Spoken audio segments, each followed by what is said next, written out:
Hey guys, you're not going to believe this. My light stopped working. Brand new fresh batteries before I left the house. It was working. I filmed us walking across the patch of swamp back there. It's dead. Not working. And we're heading back to the creepy corner to do a paranormal story that a viewer sent to me. And I thought, what creepier place to go than back there as dusk is falling. And then my light stops working. I'm having second thoughts already, but let's go do this. I don't know.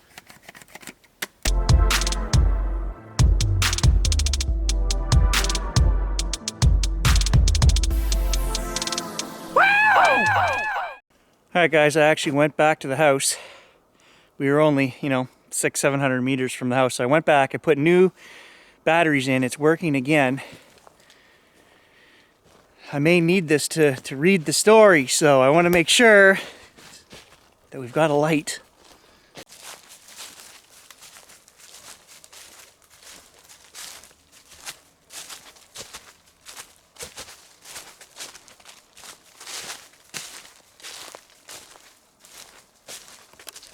And as if on cue, I can hear the neighbor's dog, 3/4 of a mile down at the end of the road there, barking, going crazy. I need to talk to my buddy and see if he got a new dog, because I've never heard dogs barking down there. So I think he got a new dog or something, because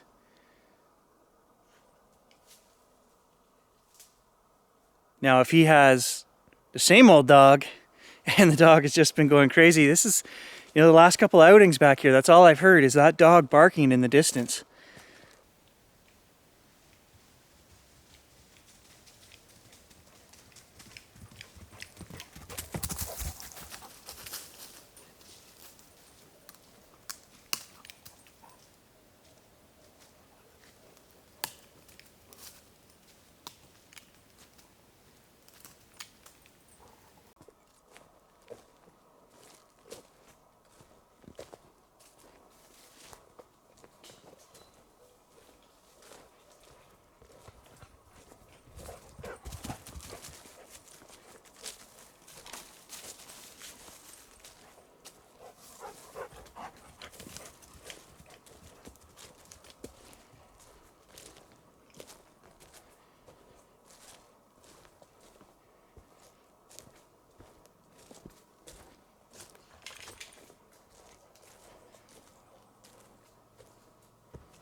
What the hell, my light went off again.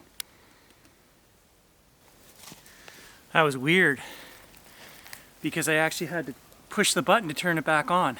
That was weird.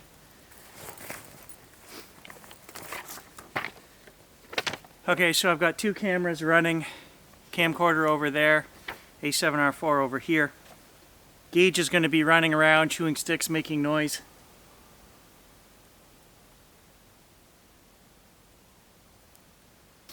Okay, let's get started. This story was sent to me from a viewer. I'm presuming in England. I could be wrong on that. She doesn't say where. But it's a paranormal story, so let's get started. Okay, you can go chew a stick, buddy. You're not going to like this story. Hi there, Gary.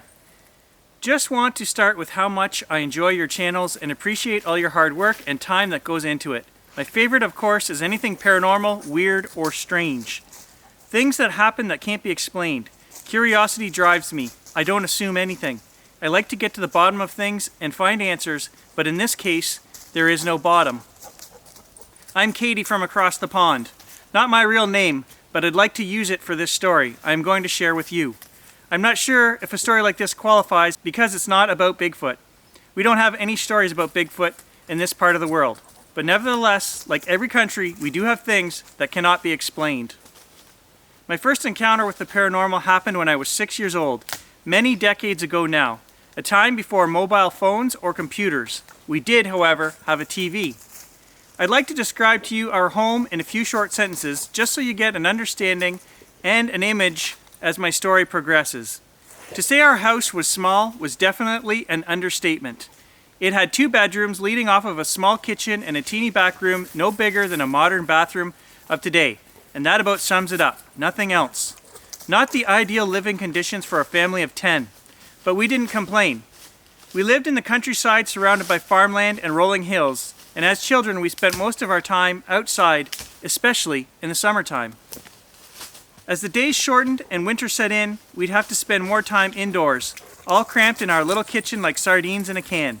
As you can imagine, a lot of giggling, mischief, and squabbling went on amongst us kids. Shortly after my 6th birthday, a TV arrived to our home, and much delight was brought to us kids. I'm sure it was got to keep us occupied on long dark evenings in winter and keep my poor mother sane. There were rules, of course. Us children had the TV from 4 to 6 to watch kid programs, and after that my father would take control, watching the evening news and the other boring stuff. While we sat quietly doing our homework, by the time we got through that, it would have been close to bedtime. This is where my story begins. It was on one of these long dark winter evenings. My father had just settled in to watch the 6 o'clock news. The house was quiet with the exception of the TV in the background. I was sitting around the table with the rest of my siblings doing homework when something caught my eye. I thought I saw movement coming from my parents' bedroom. That bedroom door never closed properly. The handle was so worn, the door was always opened about 7 or 8 inches. My attention was drawn again to the open gap. I watched as the horror started to unfold before my eyes. I stared in shock as long, bony fingers slowly crept around the door, then a leg appeared covered in coarse hair, reddish brown in color. The foot looked like that of an animal resembling a donkey or a goat. It had a long tail that curled around in front of the door. The head looked like it was attached directly to the shoulders. That gave it a crouched appearance. The facial features looked almost human. The eyes were small under heavy-set eyebrows, small nose and a mouth with straight thin lips. The chin was long and bearded. I could only see one ear. It stuck out from the other side of its head. The only facial hair I could see was on its chin. One half of its body was hidden behind the door in the darkness of the bedroom, and the other half looked like it was about to step into the kitchen. It just stayed there, in that position, staring in my direction. No movement on its face. Its eyes fixed on me. My child's mind knew it was nothing normal. Then fear gripped me. I screamed so loud, I almost gave everyone around me a heart attack. I was shaking uncontrollably, pointing in the direction of the bedroom. Pure chaos erupted around the kitchen. My parents were panicking, siblings were yelling at me to tell them what I was pointing at, and obviously they couldn't see anything, which sent even more terror through my body. I couldn't understand how they couldn't see it. It was right there. Let me just tell you, Gary, my father was a strict, no-nonsense man. When he shouted, you listened. The house fell silent. I lifted my eyes towards the bedroom, only to see that thing slipping back into the darkness of the room. My father gripped my arm, my body still shaking, and I was sobbing so hard I could hardly breathe.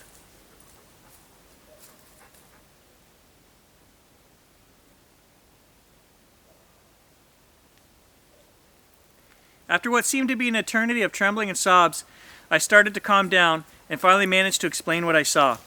My father's grip loosened. The blood must have rushed back into my hands because they tingled with pins and needles. He bent down closer to my level and very calmly and quietly reassured me that there was nothing there, nothing to worry about. It was the light playing tricks on me. Then his voice raised a pitch or two sternly, telling me he didn't want to hear another word about it ever again. We were all sent to bed early that night, much to the annoyance of my older siblings. We didn't even get to finish our homework. I was so glad to have an older sister to sleep beside. She became my security blanket, although I never told her that. 2 younger brothers slept opposite us in a single bed, and a 1-year-old in a fold-up bed at the end of ours.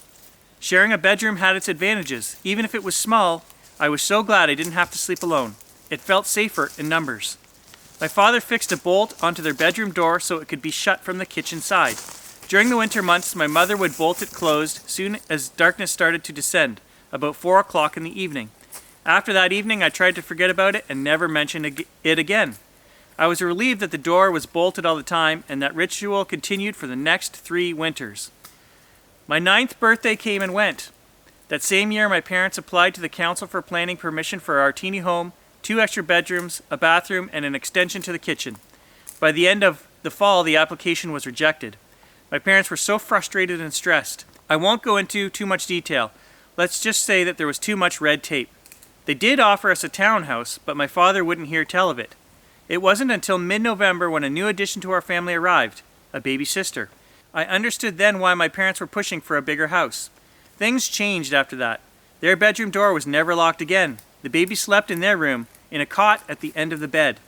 It didn't take long before my nightmare began again. As soon as the thing got an opportunity, it wasted no time in showing itself. It was exactly as I remembered it, 3 years previously, and appeared the same way. The long, bony fingers slowly came around the door, then a leg. The tail curled around in front of the door. Again, it appeared to be kind of crouched. I could see almost all of the head except for one ear that was hidden behind the door. The eyes just stared right at me. I was completely petrified. Now I knew for definite this was not the light playing tricks on me. I didn't scream or say anything, but I'm sure all the blood drained out of my body. I felt cold with fear and tightened every muscle in my body to stop myself from shaking. After about a minute or so, it slinked back into the darkness of the bedroom. I looked around. No one else seemed to have noticed anything. Why was this happening to me? Why could no one else see it? And what was this thing's intentions or purpose? The questions were going around in my mind. My heart was thumping so loud I was sure everyone around me could hear it. I also knew I couldn't say a word, especially to my parents, as they were stressed out enough with a new baby that cried a lot. I wasn't sure what the consequences might have been for me if I mentioned it again, so I didn't. I was living a repeating nightmare, too afraid to tell anyone for fear of not being believed, or worse, my parents thinking there was something wrong with me. There certainly wasn't anything wrong with me. I was as normal as any child, and everything was fine until that damn door was left open. I lived with that horror for the next 4 months. I saw that thing many times. It appeared the same way, stayed there about a minute or so staring at me, and then it would disappear back into the darkness. It never stepped into the kitchen. Oh, full shiver down my back.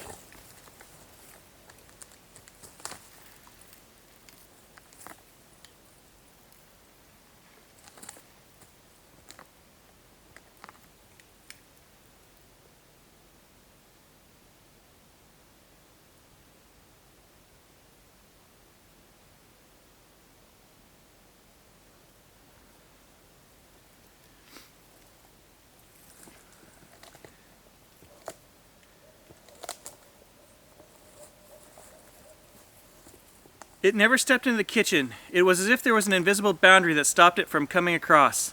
That was the only thing that kept me sane, knowing it couldn't reach me. I was scared and anxious. That thing's presence might have been affecting my baby sister. She cried so much, and my mother had a hard time settling her down in the evening. She cried even louder when my mom put her in her cot. It was wearing my parents down as they hardly got any sleep. The rest of us children tried to stay out of the way as much as possible, but that was hard to do in a tiny house. That was the longest, scariest winter of my life. Moving forward to spring of the following year. My grandparents on my father's side both passed away that spring. My granddad died the 2nd of April, the day of my 10th birthday.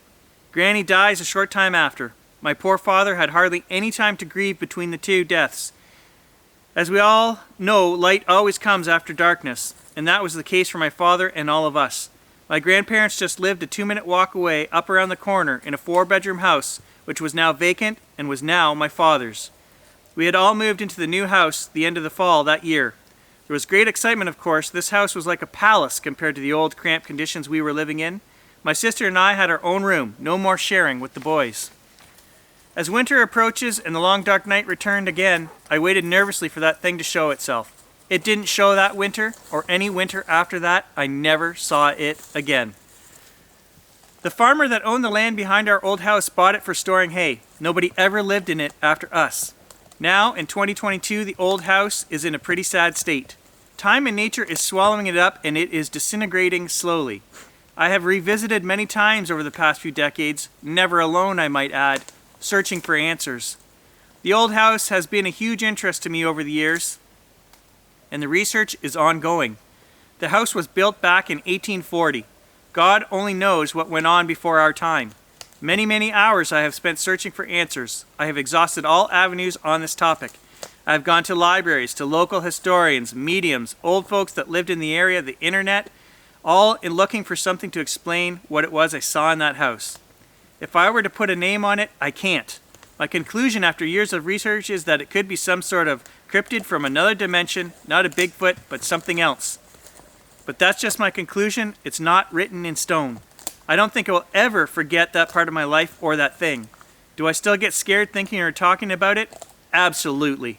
It was an unnerving experience, one I could not comprehend, but I am a curious person with an inquisitive nature. If things are not making sense to me, I'd have to investigate. Fear just has to take a back seat. I wish I could erase from my mind that scary time in my childhood, but I can't, and I can't unsee what I saw.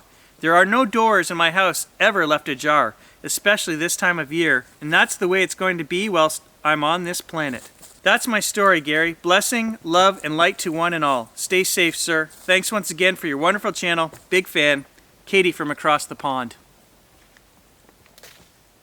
Thank you for the story, Katie. That was awesome. Well, I'm out here getting shivers down my neck. Let's just try a 2-minute hack shack. Oh, full shiver.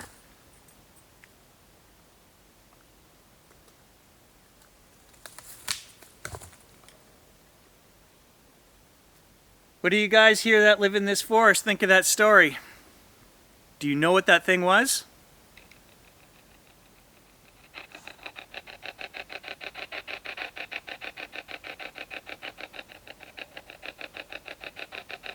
Full shivers.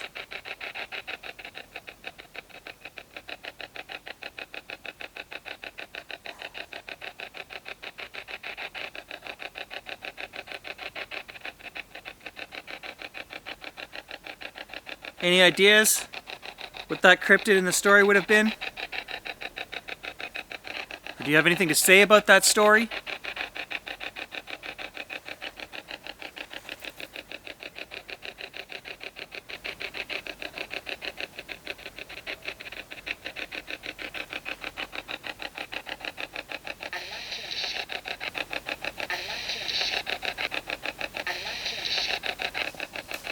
I knew we were going to get a response there, guys. I don't know what it said. I can feel the energy, just full waves of tingles hitting me right now.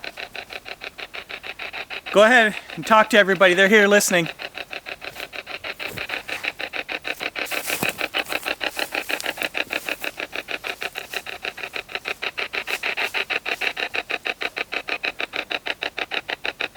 I'm not going to stay around too long. It's getting dark.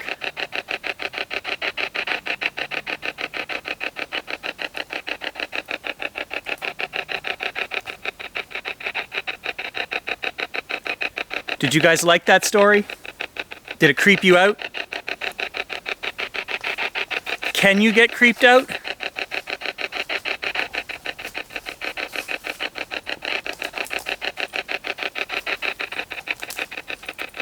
Are there things that spirits fear?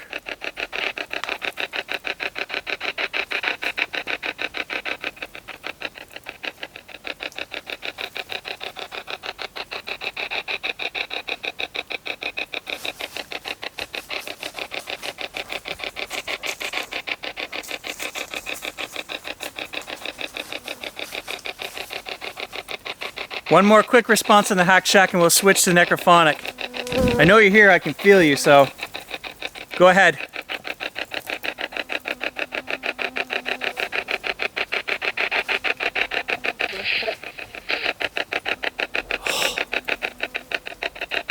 Both of those were female.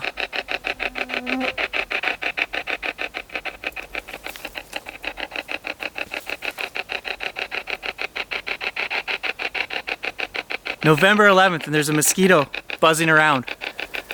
Crazy.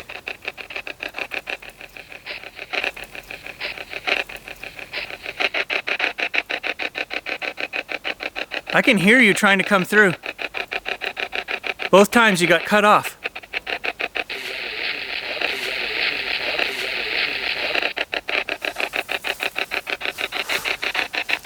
Three responses in a couple of minutes. That's crazy good for the Hack Shack. That was a male voice.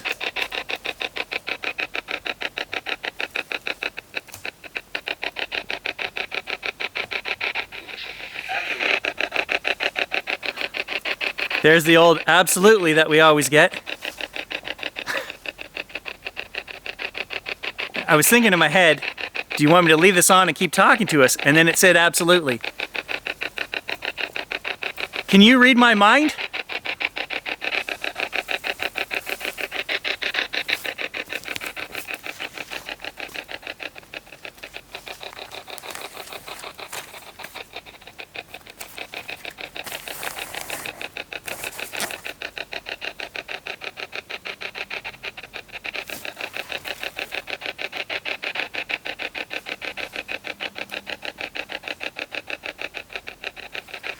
Is there something behind me?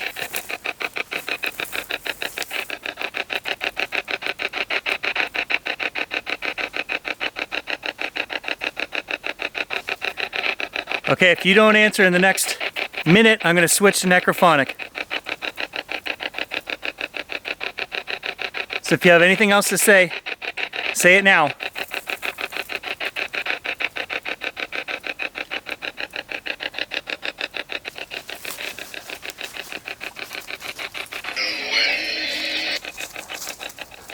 Oh, no wind? Is that what that said? Because there is no wind. That's full body shiver.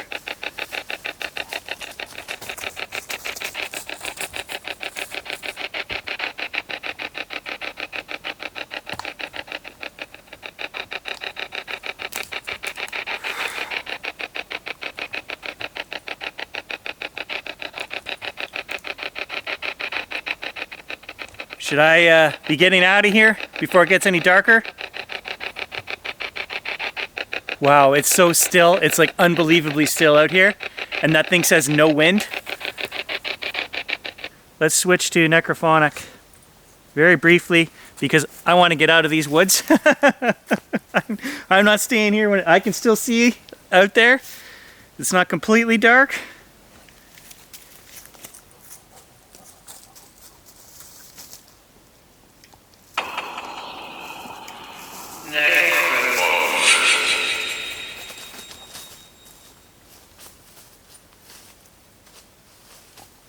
Do you spirits like to be entertained by stories that I told tonight?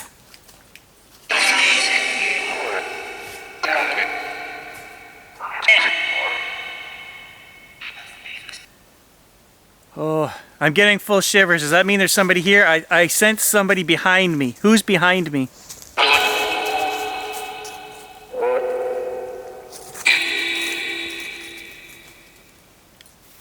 Did I hear the word good? Good spirits are here with me.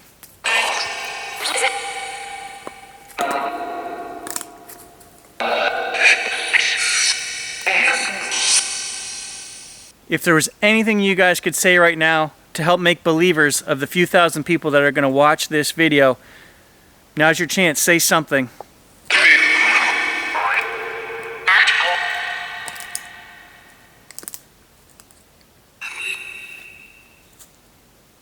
Do I have special powers, or can anyone communicate with you guys through these apps? Can they feel your presence and you get the shivers? Am I normal, or do I have special powers?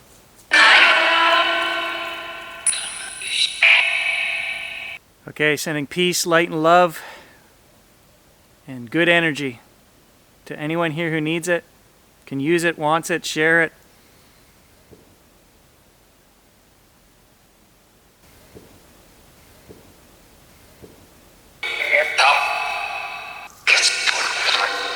Okay, on that note, guys, I still got full body shivers.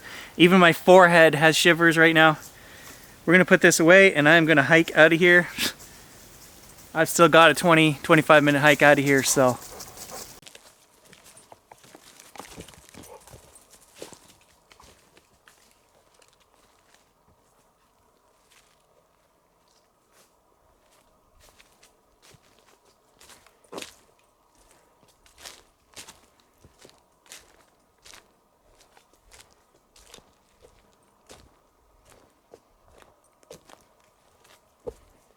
getting real dark now, guys.